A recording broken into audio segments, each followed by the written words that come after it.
One kid bought dinner for alien Marines, now he has a fleet. When kindness goes galactic. The food arrived at the table on large plates that steamed with delicious smells. Han watched as the 6 Taylor Marines looked at the bulgogi, rice, and side dishes with curious four-eyed stares. "How do we eat this?" asked Sovok, the Marine with a scar across his left cheek. Han picked up his chopsticks and showed them how to hold them. The Marines tried, but their 3-fingered hands made it difficult. Mrs. Park noticed and quickly brought forks for them. "Thank you, small human," Captain Rilan said to Han. "Your kindness is unexpected." Han shrugged. "You looked hungry." The Marines began to eat. At first they took small, careful bites, then their eyes widened, all 4 of them on each face. "This is excellent," exclaimed Tan, the tallest of the group. "The flavors are complex but harmonious." "What is this red food?" Lena asked, pointing to the kimchi. She was the only female in the group, but just as tall and strong-looking as the others. "It's kimchi," Han explained. "Spicy cabbage. We eat it with everything." Lena tried some and made a sound that her translator couldn't process. The other Marines laughed. "Too spicy?" Han asked with a smile. "No," Lena said, taking another bite. "Perfect. On our world, we value foods that fight back." Captain Rilan looked at Han as the others ate. "Why did you help us? Most humans avoid us." Han thought about this while chewing his rice. "My dad works at the port. He says everyone deserves kindness when they're far from home." Rilan nodded slowly. "Your father is wise. We have been away from our home for what you would call 11 months. "That's a long time," Han said.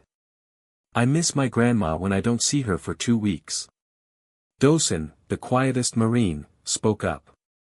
"We were maintaining peace in the Doran system. A civil war was brewing." "Did you have to fight?" Han asked, his eyes wide. "Some," Captain Rilan said, "but our main job was to protect the innocent, to stand between those who would harm and those who would be harmed." Han nodded. "Like police officers?" "Yes," Miller said, "but for space." As they ate, the Marines told Han stories about their travels. They had seen worlds with 3 suns, oceans that floated above the ground, and creatures that could change color to match their thoughts.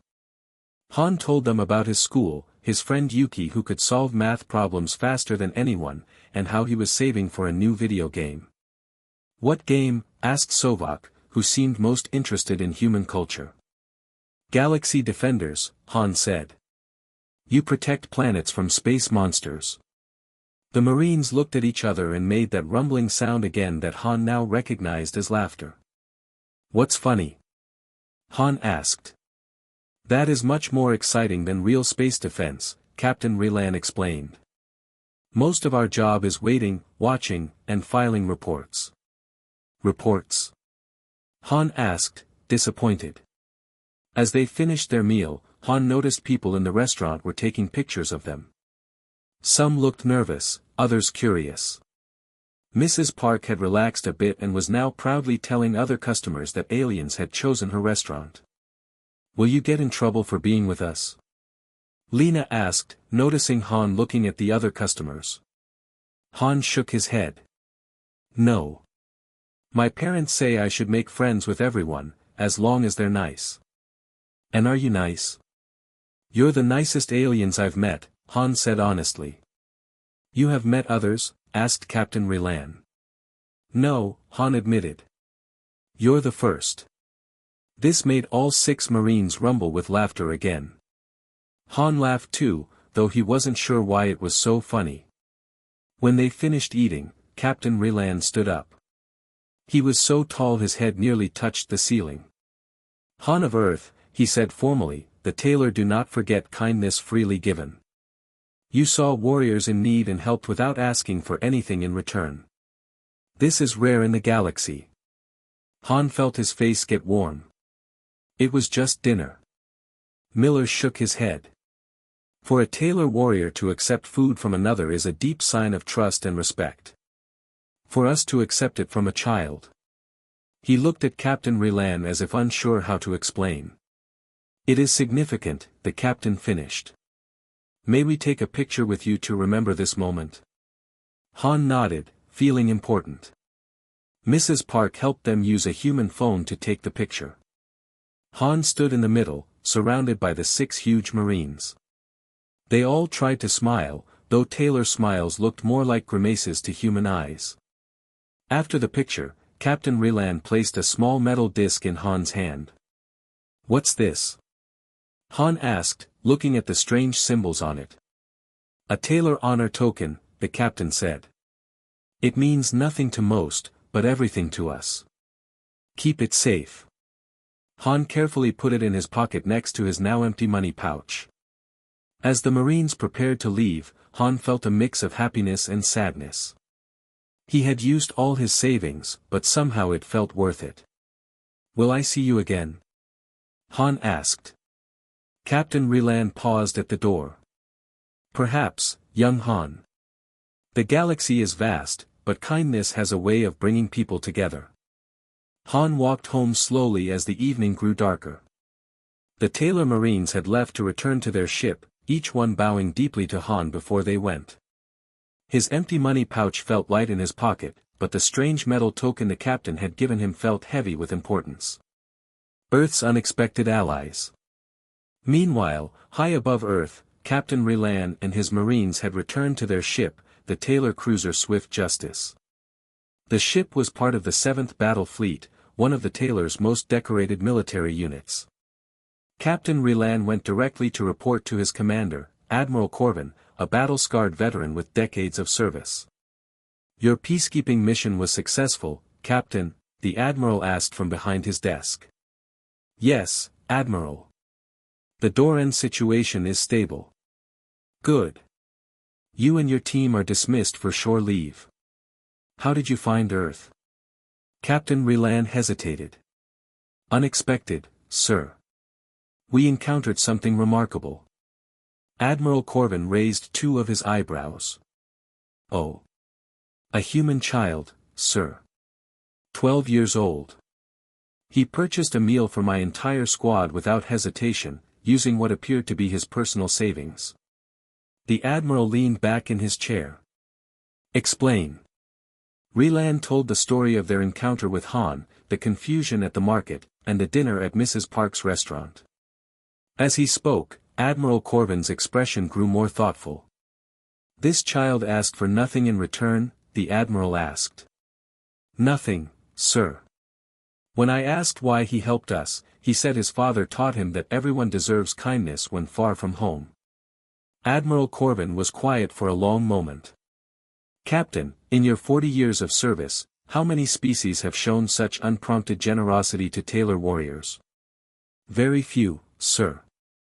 The Centaurians, perhaps. The vegan collective on formal occasions. And never from a child. No, sir. Never. Admiral Corbin stood and walked to the large viewport showing the blue and green planet below. Captain, do you know why the Galactic Council has been hesitant to grant Earth full membership? The reports suggest humans are too unpredictable, sir. Too emotional. Too young as a spacefaring species. Precisely. They see humanity's youth as a weakness. But what if? The Admiral turned back to face Relan. What if we've been looking at this wrong?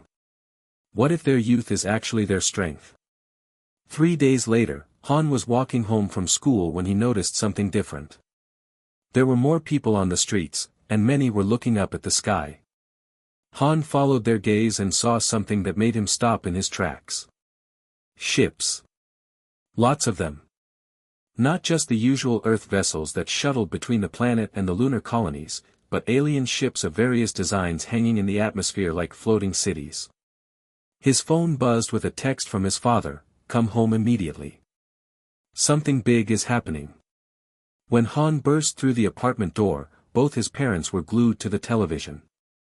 The news anchor was speaking rapidly in Korean, with English subtitles scrolling across the bottom. Unprecedented gathering of alien vessels in Earth's atmosphere. The Galactic Council has called an emergency session regarding humanity's status in the galactic community. Reports suggest this is connected to recent interactions between human civilians and alien military personnel. Han, his mother said without taking her eyes off the screen, "Show me that picture again. The one with the aliens." Han pulled out his phone and showed her the photo. His father leaned over to look. "Those are military decorations," his father said quietly. "High-ranking military decorations." The news switched to a live feed from the Galactic Council chambers, where representatives from dozens of species were gathering. Han could see Taylor representatives, but also beings he'd never seen before, crystalline creatures that seemed to glow, insectoid beings with multiple arms, and others that looked like walking plants. "We go now to our correspondent at the UN headquarters," the anchor said. The screen showed a crowded room where Earth's representatives looked nervous and overwhelmed. Suddenly, Han's phone rang. The caller ID showed an unknown number with a long string of digits unlike any Earth phone number. "Hello?" Han answered cautiously. "Han of Earth, this is Captain Relan." Han's eyes widened. "Captain. Are you okay? Are you in trouble?" Relan's rumbling laugh came through the phone. "Quite the opposite, young friend. Tell me, are you watching the news?" "Yes, there are ships everywhere. My parents are worried." "They need not be. Han, what I am about to tell you must stay between us for now. Your act of kindness 3 days ago has reached the highest levels of the Galactic Council." "What do you mean?" "The Taylor Imperium has formally recommended Earth for immediate full membership in the Galactic Alliance. We have cited your behavior as evidence of humanity's moral character and readiness for galactic citizenship." Han felt dizzy. "But I just bought you dinner." "You bought dinner for 6 armed alien warriors without knowing anything about us except that we were hungry and far from home. Do you understand how rare that is in the galaxy, Han?" Before Han could answer, there was a knock at the door. His father went to answer it and returned with 2 people Han didn't recognize, a woman in an expensive suit and a man with military bearing. "Han," his father said, looking stunned, "these people are from the government. They want to talk to you." The woman stepped forward. "Han, I'm Director Chen from the Department of Extraterrestrial Affairs. We need to ask you some questions about your recent contact with alien personnel." Han looked at his phone, where Captain Relan was still on the line. "Captain," Han whispered, "I think I need your help. I am already on my way, young friend. The galaxy is about to change, and it started with your kindness. The fleet arrives." 2 hours later, Han found himself in a conference room at the Busan Port Authority, surrounded by officials he'd only seen on television. Director Chen sat across from him, along with the Korean Minister of Foreign Affairs and several military officers. His parents flanked him, looking overwhelmed but protective. "Han," Director Chen said gently, "we need you to understand how significant your actions were. The Taylor Imperium doesn't make recommendations lightly. In 300 years of Galactic Council history, only 5 species have received immediate membership recommendations." "I don't understand," Han said. "I just helped some hungry people." Minister Park leaned forward. "Son, those weren't just any Taylor. Captain Relan's unit is part of the most elite peacekeeping force in the galaxy. They report directly to the Taylor High Command." Before Han could respond, the room's windows lit up with a brilliant blue light. Everyone turned to see a massive ship descending through the clouds, much larger than anything Han had seen before. It was sleek and intimidating, with the angular design typical of Taylor vessels but on a scale that dwarfed the Swift Justice. "That's a Taylor dreadnought," one of the military officers whispered. "They don't send those for diplomatic visits." Director Chen's phone buzzed.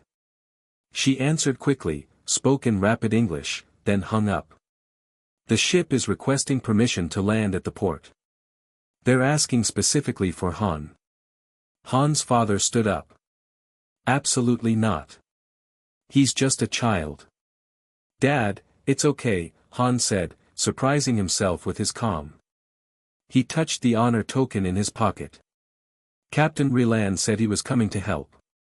An hour later, Han stood on the landing platform as the massive Taylor ship settled onto the reinforced concrete with barely a whisper. Despite its size, the landing was gentle and precise. A ramp extended from the ship's side, and Captain Relan emerged, but he wasn't alone. Behind him walked an imposing figure that made even Relan look small. The newcomer wore more elaborate decorations and carried himself with unmistakable authority. This had to be Admiral Corvin. Han of Earth, Captain Relan called out as they approached. I present Admiral Corvin, commander of the 7th Fleet.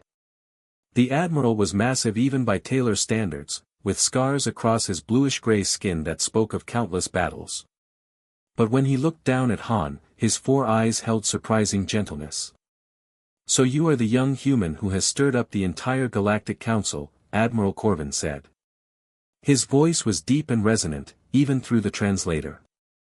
Han bowed, unsure of the proper protocol. Yes, sir. I think so, sir. Admiral Corvin made the rumbling sound Han now recognized as Taylor laughter. Captain Relan has told me of your kindness. But I must ask, did you know who he was when you offered help? He said he was a peacekeeper, Han answered honestly. I knew he was Taylor from the news, but mostly I just knew he was hungry. And that was enough? Han nodded. My dad says hungry is hungry, no matter who you are. Admiral Corvin looked at Captain Relan, then back at Han. Your father is wise. Han of Earth, what I am about to tell you is being broadcast simultaneously to every government and news agency on your planet. The Admiral gestured, and suddenly the air shimmered. A holographic display appeared, showing what looked like a massive space station with hundreds of ships around it. This is the Galactic Council chambers, Admiral Corvin explained. Right now, representatives from 43 species are debating Earth's membership in the Galactic Alliance. The debate has gone on for 3 years. The hologram shifted to show the interior of what looked like a vast amphitheater, with beings of all shapes and sizes in heated discussion. The primary objection to human membership has always been your species' youth and unpredictability. Many council members believe humans are too primitive, too emotional, too dangerous to be trusted with galactic citizenship. Han's heart sank. And my buying dinner changed that? Not just the dinner, Admiral Corvin said. The fact that a human child would spend his personal savings to help armed alien warriors he had never met, asking nothing in return, simply because they were hungry and far from home. In the galaxy, Han, such behavior is extraordinarily rare. The hologram changed again, showing what looked like a voting chamber. 3 days ago, the Taylor Imperium formally withdrew all objections to human membership. We cited your actions as proof that humanity possesses the moral character necessary for galactic citizenship. Today, the Vegan Collective, the Centaurian Republic, and 6 other major powers have joined our position. Han felt dizzy. Just because of me? Captain Relan stepped forward. Not just you, Han. But you represent something about humanity that we hadn't understood before. Your capacity for spontaneous kindness, for seeing individuals rather than species, for acting on moral impulse rather than political calculation, these are not weaknesses. They are strengths the galaxy desperately needs. The vote is taking place now, Admiral Corvin announced. As if on cue, the holographic display showed the council chamber falling silent. A crystalline being that seemed to glow from within stepped to the center podium. The motion before the council is immediate full membership for the species known as humanity, with all rights and privileges thereof. All in favor? Lights began appearing throughout the chamber, first a few, then dozens, then hundreds.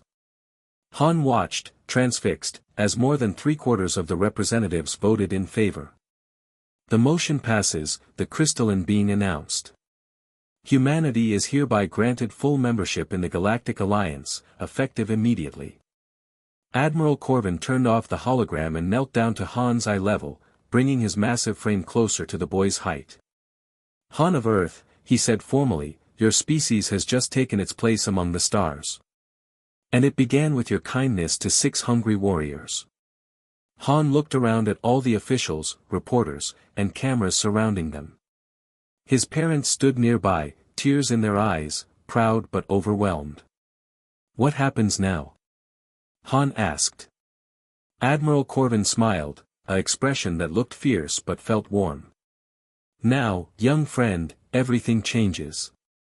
A new chapter for humanity. 6 months later, Han stood in the observation deck of the orbital station New Harmony, Earth's first true spaceport built with Galactic Alliance technology. Through the massive viewports, he could see Earth below, but also ships from dozens of different worlds coming and going like a busy highway in space. The changes had been overwhelming. Earth had gone from a small, isolated world to a full member of the galactic community almost overnight. Trade agreements, cultural exchanges, and technological sharing programs had transformed human civilization in ways no one could have imagined. But for Han, the most amazing change was much simpler. Han, a familiar voice called out. He turned to see Captain Rilan approaching, but now he wore different insignia, the markings of a cultural liaison officer. Captain. Han said, running to meet his friend. The Taylor warrior had become a regular visitor to Earth, helping coordinate the peaceful integration of human and alien cultures. I have good news, Rilan said, his 4 eyes bright with excitement. The Galactic Education Council has approved the student exchange program. Next month, you'll be the first human student to attend classes on Taylor Prime. Han's eyes widened. Really? I can visit your home world? For a full semester, Rilan confirmed. And when you return, students from 12 different worlds will come to study on Earth. It's exactly what we hoped for, young minds learning from each other, building bridges between species. They walked together through the station's corridors, passing beings from across the galaxy. Han had gotten used to the variety, the insectoid hivelings with their clicking conversations, the graceful aquatic murs in their mobility suits, the tiny but brilliant sprockets who seemed to understand any technology just by touching it. Captain, Han said as they stopped at a viewing lounge, do you ever regret what happened? I mean, everything changed so fast because of one dinner. Rilan was quiet for a moment, looking out at the stars. Han, in my 40 years of service, I've seen the galaxy at its worst, wars, hatred, species destroying each other over resources or territory or simple fear of differences. But I've also seen it at its best. He turned to face Han. What you did that day wasn't just kindness. It was hope. You saw 6 armed alien warriors and thought, they're hungry, I can help. No calculation, no fear, no expectation of reward. Just simple human compassion. But I was scared, Han admitted. Good, Rilan said. Courage isn't the absence of fear, it's doing what's right despite being afraid. That's what makes humans so remarkable. You feel everything so intensely, but you still choose kindness. Han pulled out the honor token Rilan had given him 6 months ago. The metal had worn smooth from handling, but the strange symbols still glowed faintly. What do these symbols mean? Han asked. You never told me. Rilan smiled. In the old Taylor language, they say, bridge builder. It's one of our highest honors, given to those who connect different peoples and bring peace. I didn't build any bridges, Han protested. Didn't you? Rilan gestured at the bustling station around them. Human doctors are already working with Centaurian healers to develop new treatments. Human artists are collaborating with vegan musicians. Human engineers are learning from sprocket technology while teaching them about Earth innovations. That's not because of me. It's because of the foundation you laid, Rilan interrupted gently. You showed the galaxy that humans and aliens could trust each other, could see each other as individuals rather than strangers. Every friendship, every partnership, every breakthrough that follows builds on that first act of trust. A soft chime echoed through the station. Attention passengers, a multilingual announcement began. The transport to Centauri Station is now boarding at Dock 12. That's my ship, Relan said. Duty calls, there's a trade dispute between the Miners Guild and the Vegan Collective that needs mediation. As they walked toward the docking bay, Han noticed something that made him smile. A young sprocket was having trouble with a malfunctioning translator, looking frustrated and lost. Without hesitation, a human teenager approached and helped fix the device, then showed the alien how to navigate the station. See? Relan said, noticing what Han was watching. It's becoming natural. Humans helping aliens, aliens helping humans. Not because of politics or treaties, but because it's the right thing to do. At the boarding gate, Relan turned to Han one final time. Remember, young friend, great changes often begin with small acts. You spent your video game money to buy dinner for 6 hungry warriors. That simple choice changed the course of galactic history. Will you be back for the exchange program launch? Han asked. I wouldn't miss it, Relan promised. After all, I want to see what other bridges you'll build. As the Taylor ship departed, Han made his way to the education center where he was scheduled to help orient a group of newly arrived alien students to human culture. It was part of his volunteer work, something he'd started on his own initiative. The group waiting for him was diverse, 2 young Centaurians with their crystalline skin gleaming under the station lights, a Mer in a mobility suit that let her move through air as easily as water, and a Hivelings whose compound eyes reflected everything in fascinating patterns. Welcome to New Harmony Station, Han said in Galactic Standard, a language he'd been learning for months. I'm Han, and I'm here to help you get comfortable with human culture before you visit Earth. The Centaurian raised what Han had learned was equivalent to a hand. Is it true that you're the human who started all this? The bridge builder? Han felt his face warm. Even after 6 months, the attention still embarrassed him. I just bought dinner for some hungry friends. Anyone would have done the same. No, the Mer said, her voice bubbling through the water in her mobility suit. That's exactly why it was special. You thought anyone would do the same, so you did it without thinking twice. The Hiveling's wings buzzed, a sign of amusement. Humans are fascinating. You do extraordinary things and think they're ordinary. As Han began the orientation session, talking about human customs, foods, and social norms, he realized something important. This wasn't just about him anymore. All around the galaxy, beings from different worlds were reaching out to each other, choosing cooperation over conflict, understanding over fear. 6 months ago, he'd been a 12-year-old boy saving up for a video game. Now he was 13, learning languages from across the galaxy, preparing to study on an alien world, and helping to teach the next generation of galactic citizens. The changes were extraordinary, but the principle remained simple: when you see someone who needs help, you help them. When you meet someone different from you, you try to understand them. When you have the chance to build a bridge, you build it. Looking out at the stars through the station's great windows, Han smiled. Somewhere out there were worlds he'd never imagined, beings he'd never met, and adventures he couldn't even dream of yet. But he also knew that no matter how far he traveled or how many alien cultures he encountered, the lesson would remain the same. Kindness was universal. Compassion needed no translation. And sometimes, the smallest acts of humanity could change everything. A year later, Han received a message that made him laugh out loud. It was from Captain Relan, now stationed on the frontier helping to integrate a newly discovered species into the galactic community. Young bridge builder, the message read, you'll be pleased to know that the first question the Azelian Council asked about joining the Alliance was whether humans would be involved in their integration process. They had heard about the dinner diplomacy incident and wanted to meet the species capable of such spontaneous kindness. Your reputation as the boy who changed everything has spread to the far reaches of space. The galaxy is a better place because a 12-year-old decided to buy dinner for 6 hungry warriors.